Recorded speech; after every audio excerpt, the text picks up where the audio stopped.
The clock on the wall said 9 p.m. I glanced out the window of the Dollar Tree. Parking lot was damn near empty. Just my car and a red one parked way out in the corner. I wrapped up the last bit of cleaning for the day and was about to clock out. Next time I looked, it was already 9:45.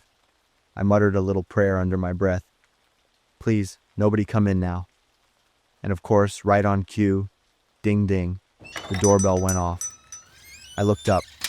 A white guy walked in. Probably mid-40s. Shoulder-length brown hair, thick mustache. Didn't even glance at me. Just headed straight to the canned food aisle.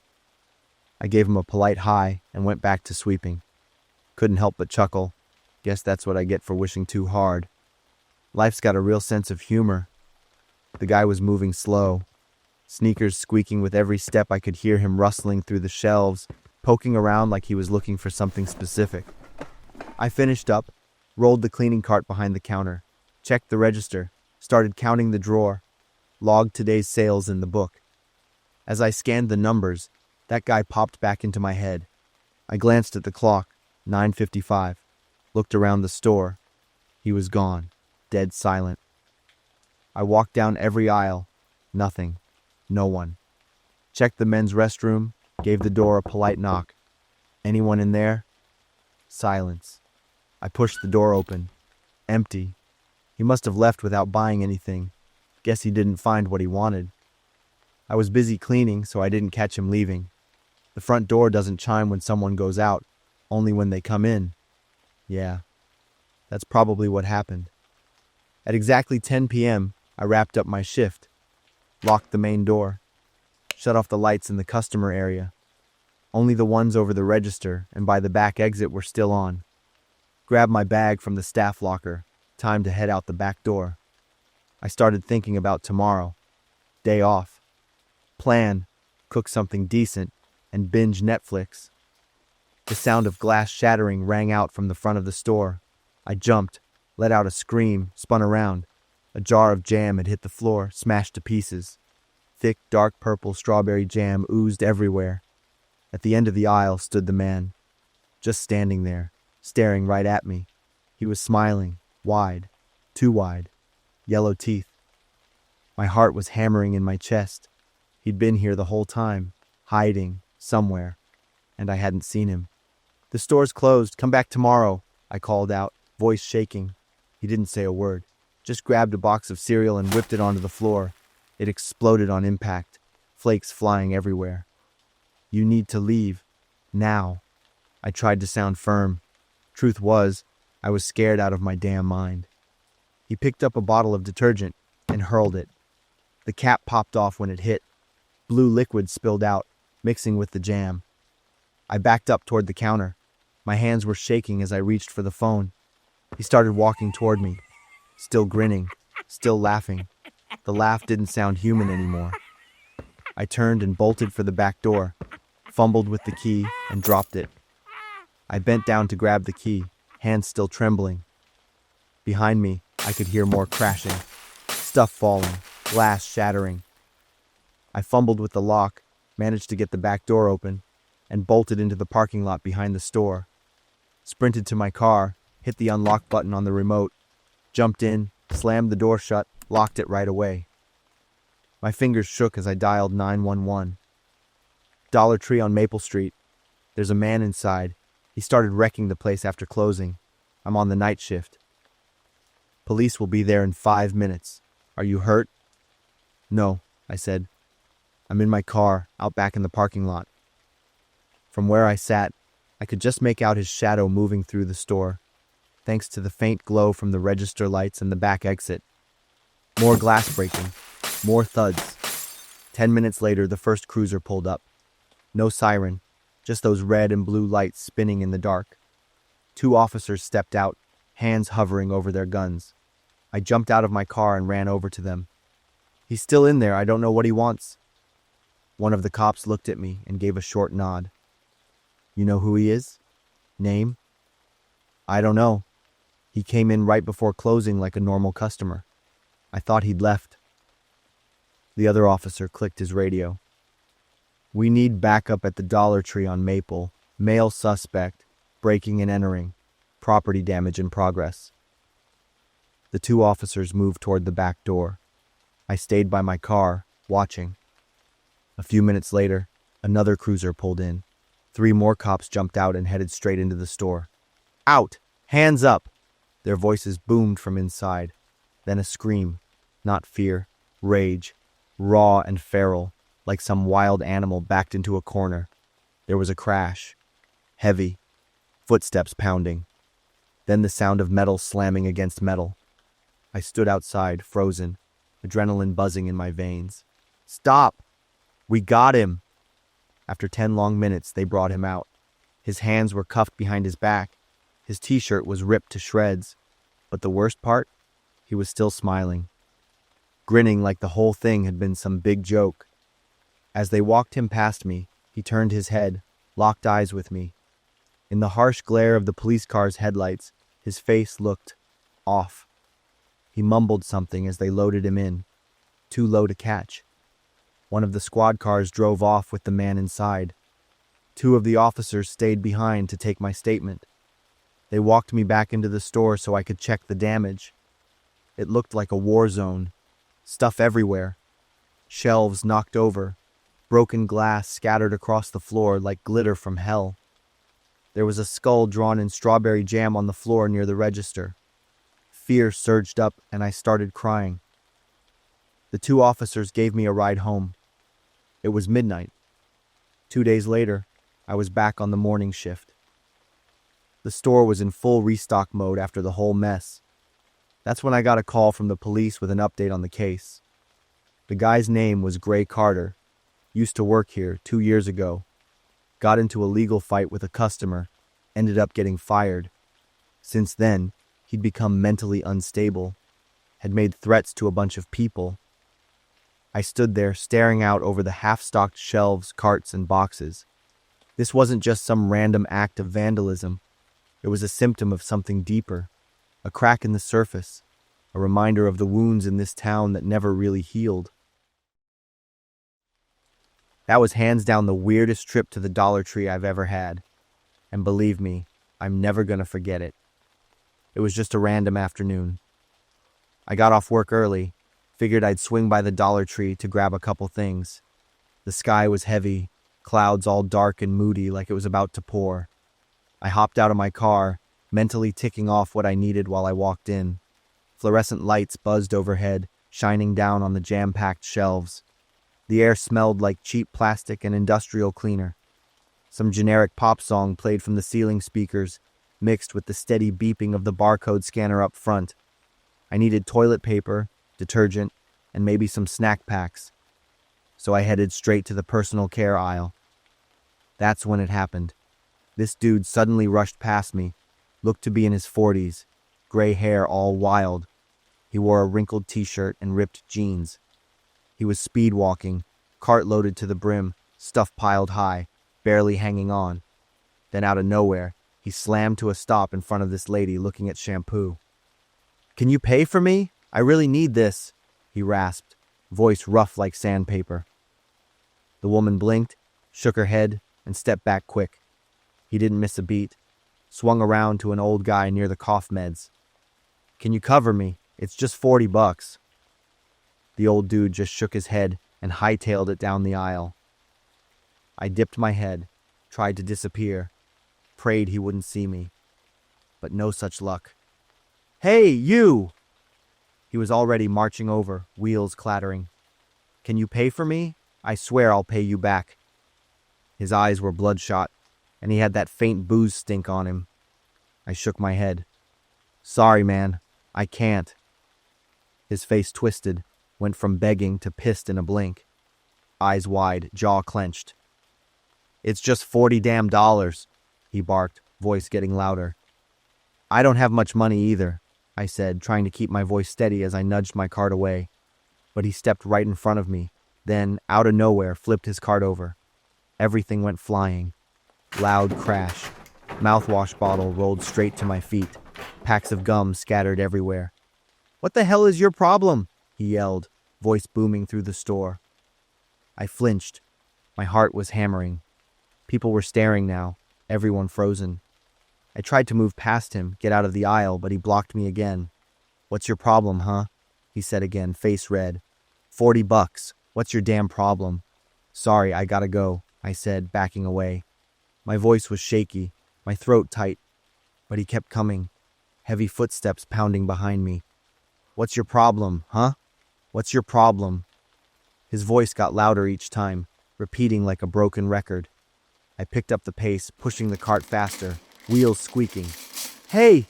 Another voice rang out, a guy from the store, an employee walking toward us. "What's your problem?" The man froze, spun toward the clerk.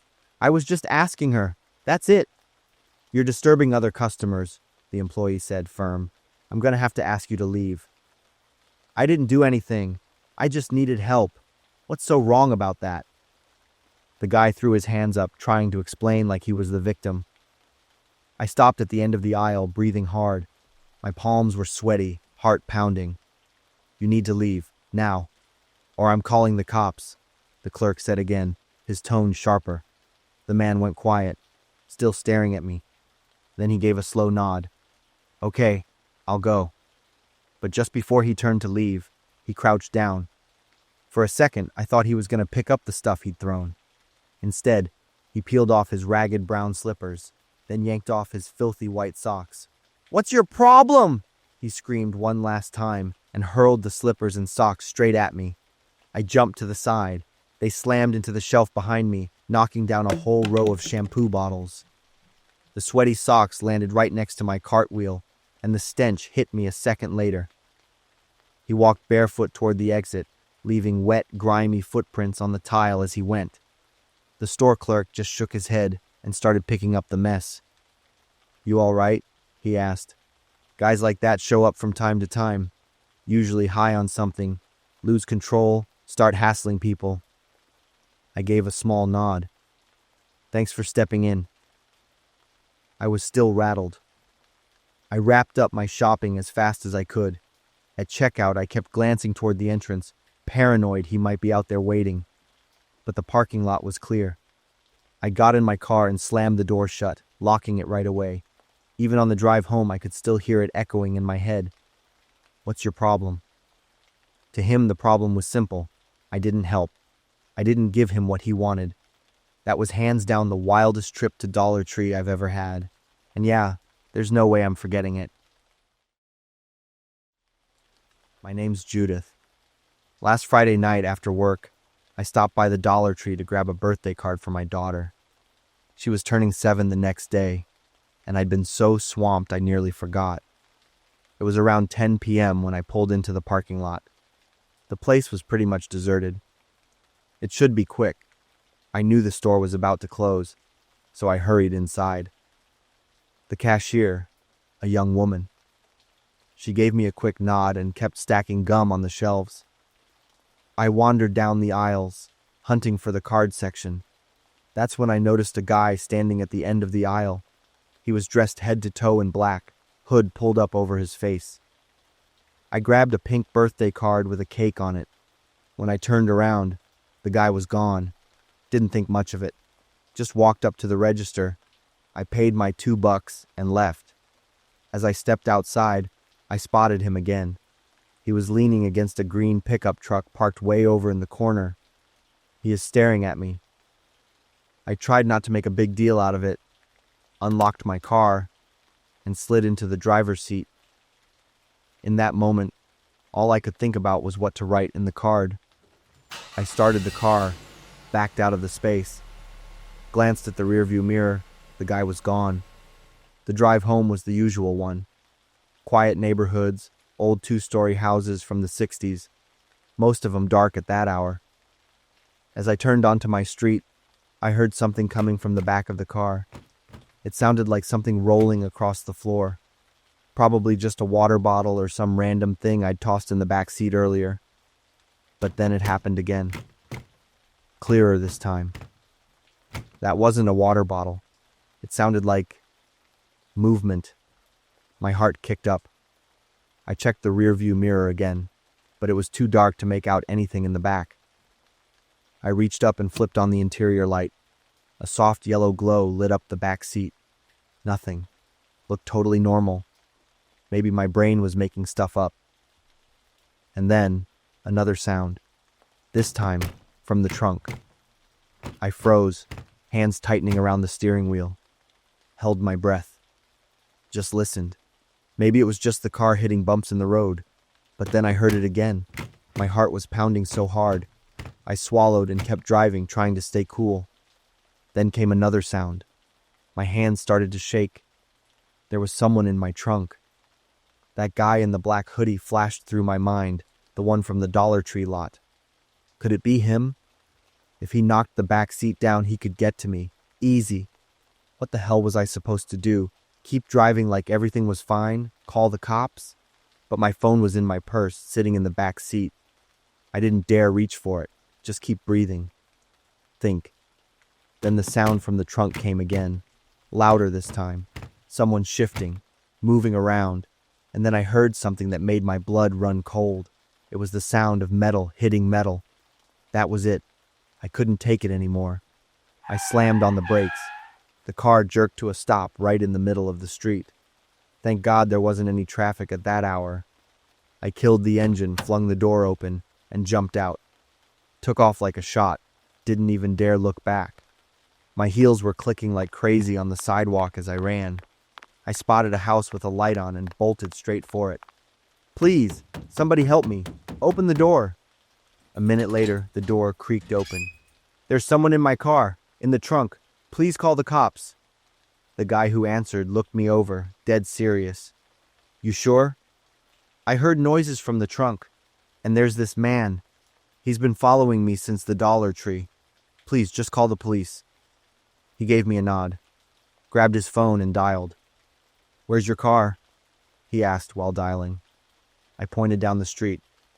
Over there, the gray one. We both looked. My car was still sitting in the middle of the road, driver's door hanging wide open, but there was no one around. The cops showed up about 10 minutes later. I told them everything. One of the officers jotted notes in his little notebook, while the other headed over to check my car with a flashlight. Did you see the guy's face? Number. He kept his hood down the whole time. The officer circled the car, checked under it, then walked to the back and popped the trunk. He called us over. Inside the trunk there were footprints, big ones, pressed deep into the gray carpet. Definitely a man's. Someone had definitely been in your trunk, those footprints prove it. My head started spinning. My legs felt like jello. If I hadn't slammed on the brakes and jumped out, he could have waited me out. Or worse. We'll check the area. You want us to take you home? Yeah, please. They put me in the back of the patrol car, and another officer drove behind in mine. From now on, check your car before you get in. That guy knew your car. The officers gave me a few warnings, then took off. After they left, I went straight to my daughter's room and checked in on her. Then I walked back to the living room and sank into the couch, hugging a pillow to my chest. I couldn't sleep. Every time I closed my eyes, I saw him, that man in the black hoodie, just standing there in the parking lot, watching me, and I knew exactly what he wanted. A woman, alone, late at night. He'd been watching me from the store, just waiting for the right moment to slip into my car. If I'd driven all the way home and parked in the garage where no one could see us, he would have gotten out and done whatever he wanted. I've got security cameras now, all over the house, and every time I get in my car, I check the back seat. I check the trunk too. Every single time. At red lights, I check the rear view, and when I hear a weird noise behind the car, my heart starts pounding, just like it did that night, because I know he's still out there, somewhere, waiting for his next victim. Some decisions in life, when I look back on them, still make me shiver. The decision to refuse a ride to a strange woman that night probably saved my life. I'm Katie, 26 years old, living alone in Albany, New York. It was an evening after my shift, and I stopped at Dollar Tree to buy a few essentials. Just as I stepped out of my car, a voice behind me startled me. "Excuse me, could you give me a ride?" I turned around and saw a woman, about 30 years old, with disheveled hair and a baggy shirt. She stared at me, her hands clasped in front of her chest. I froze for a few seconds, recalling her very strained voice and seeing her fingers slightly trembling. "Sorry, I can't," I replied briefly, turning and walking away immediately, but I couldn't help feeling a little uneasy as I entered the store. I went inside Dollar Tree and started picking out what I needed. As I was standing by the food aisle, I felt someone approach. Turning around, I saw the same woman from earlier. She had followed me inside.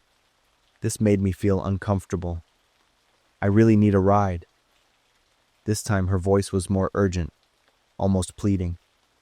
When I looked directly at her face, the unease in my stomach began to turn into genuine worry. Her eyes were unusually wide.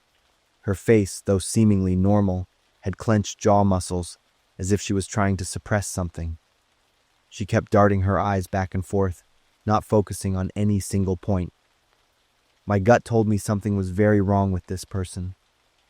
"I'm sorry, but I can't help you," I said, then moved to another aisle, hoping she would understand and leave me alone. She didn't follow me anymore. I breathed a sigh of relief, trying to shop quickly, pay, and leave the store as soon as possible. I opened my car trunk to put my shopping bags away when I heard footsteps behind me. I froze, and my heart started pounding faster. "Please." I turned around. She was very close now. Her face was completely different from the previous 2 times. Her eyes were wide and glaring as if they wanted to burn through me, and blue veins prominently bulged on her forehead and neck. Her hands trembled violently and clenched into fists, her knuckles white. Her breathing was rapid and irregular. At this point, I was absolutely sure she was not normal. The confusion in my mind now became real fear. I needed to get out of there immediately. I said, "I can't. If you need help, I can call the police for you." I tried to keep my voice calm. Her reaction shocked me. Her face suddenly contorted, and her mouth opened wide as she shrieked a string of obscenities. Then she started punching her own head, her fingernails clawing at her cheeks, leaving red marks. "You don't understand. I need to go home. I need to go home right now." I backed away, my heart thumping. Even though I felt guilty for not helping someone in distress, my instinct told me this was not the time to be kind. I quickly opened my car door and jumped inside, my hands trembling as I fumbled the key into the ignition. A thud startled me. She was trying to open the back door, yanking hard on the handle. "Open the door! Open the door now!" I hit the lock button. Through the rearview mirror, I saw her pick up a large rock from a nearby flower bed. The sound of the rock hitting the car's body was very loud. I didn't dare look back. I just quickly started the car and drove away. Once I was on the main road, I finally dared to look back in the mirror. She was still standing in the middle of the parking lot, rock still in hand, watching my car disappear into the night. As soon as I got home, I called the police to report what had just happened. They took down my statement and sent someone to Dollar Tree to investigate. 2 days later, the police called me back to update me on the investigation. The woman, named Lisa, had been arrested at another grocery store in the area on charges of property damage and assault. She was a severe addict with no fixed address. The police said she had a history of violence when denied help. "You did the right thing by not giving her a ride. In that state, she could have done anything," the officer said. Hearing these words, I truly realized how close I had come to danger. If I had decided to be kind and given her a ride, what could have happened then? She could have attacked me, stolen my car, or even worse. I will never forget the lesson of trusting my gut. Sometimes refusing to help isn't cruel. It's self-preservation.